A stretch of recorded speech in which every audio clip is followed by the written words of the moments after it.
The NFL Today on CBS is powered by Ram Trucks, built to serve. And welcome back to the NFL Today. And now Amazon takes you out to the sights and sounds of the game between the Raiders and the Ravens.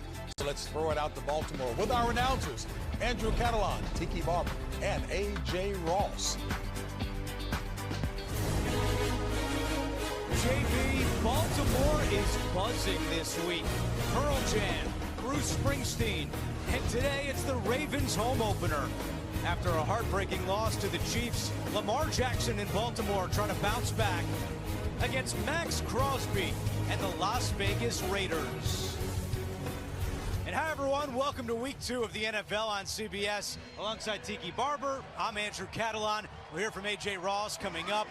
The numbers were good for Lamar Jackson last week, but the result has him hungry to get back out there today. Yeah, they're defiant. They're proud. They know they have a really good team. They just can't seem to get past the Kansas City Chiefs. But he did everything that he needed to do a week ago. He rushed for over 100 yards, threw for over 270, had a passing touchdown, but it was a one turnover backed up that ultimately cost them. Lamar Jackson can be used in so many ways. He's a unicorn and so unique. This is designed QB runs. Isaiah Likely out there getting the block. This is non-designed QB runs where he just takes off and creates things. And when the pocket gets crazy and he breaks out of it, here he is finding Likely, who makes a great move on the defender, gets down to the end zone and pulls the top gun. I'm putting the brakes on. You're going to fly right by. He's been amazing getting the ball to all of his talent. Lamar, the leading passer and rusher for the Ravens last week.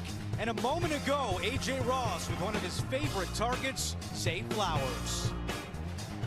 Zay, you have a unique vantage point playing with Lamar Jackson. How would you describe your chemistry, and why does he not always get the respect he deserves? I don't know why he don't get the respect that he deserves, but I feel like our chemistry, he building it with everybody, just not me. You see Likely last game, we had 9 for 111, so I feel like he building it with all of us, and he trying to get all of us the ball, and he trying to do like the best he can to put us in the best position. So we just go out and play. We just go out and play football. He scramble around, we run with him, so we always with him. Thank you, A.J. Now, last night we met with your former teammate, Antonio Pierce. He wants to be a physical, control the line of scrimmage team. He didn't get that for 60 minutes in last week's loss to the Chargers. No, they fell a little bit short in the second half. We'll get to that in a second. But when I played with he was all about business. He was all about doing things the right way, and he's starting to bring that culture inside the building. He says it's just got to translate onto the field. Defensively, they were fantastic. 9 points allowed to the Chargers in the first half, but the second half turned into a little bit of disaster. And part of it was because of 3 or 4 big runs that they gave up. You see that they held Justin Herbert to a net low in his career, but that second half total yardage is what ultimately bit them. They have a lot of work to do, but I think Antonio Pierce believes that they start making some big plays, getting the ball to Devontae Adams, and having their quarterback Gardner Minshew trust those things, the good things can happen for this team.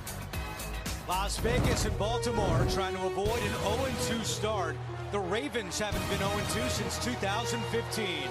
Kickoff coming up next on CBS.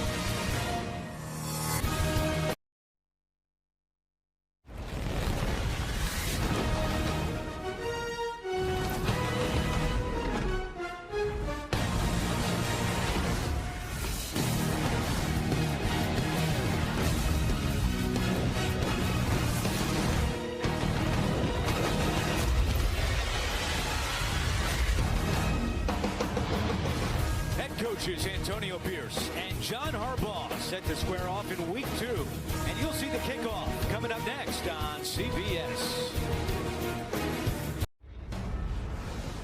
CBS Sports welcomes you to the following presentation of the National Football League.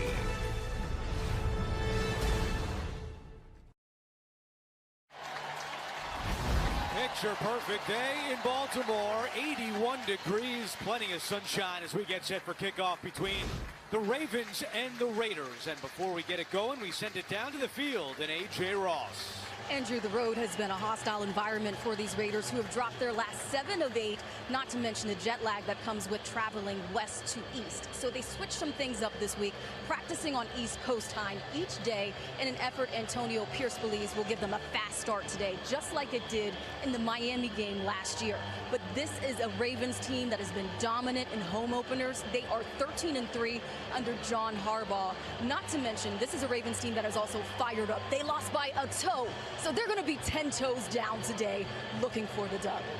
All right, AJ, thank you. And clearly, AJ read the forecast in advance, but Antonio Pierce did not. It's going to be funny to see how long that sweatshirt lasts for my old teammate, AP.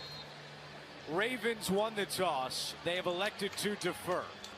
So Las Vegas will get the football as Justin Tucker kicks it away, and we're underway. Week 2 of the NFL on CBS. Here's Amir Abdullah on the return for Las Vegas. He stopped short up the 25-yard line. So out comes Gardner Minshew, his second start as a Raider, the first one. A 76% completion percentage. That was second best in the NFL last week, behind only Baker Mayfield. Yeah, Gardner Minshew is a very efficient quarterback at times. Is he going to push the ball down the field? Is he going to take advantage of opportunities that are presented, especially for Devontae Adams and Trey Tucker? We don't know yet, but that's what Antonio Pierce wants him to do. Go! They go 4 wide. First down and 10. Minshew standing in there, loses the football. The Raiders recover, but it was Odafe Owe who knocked it free.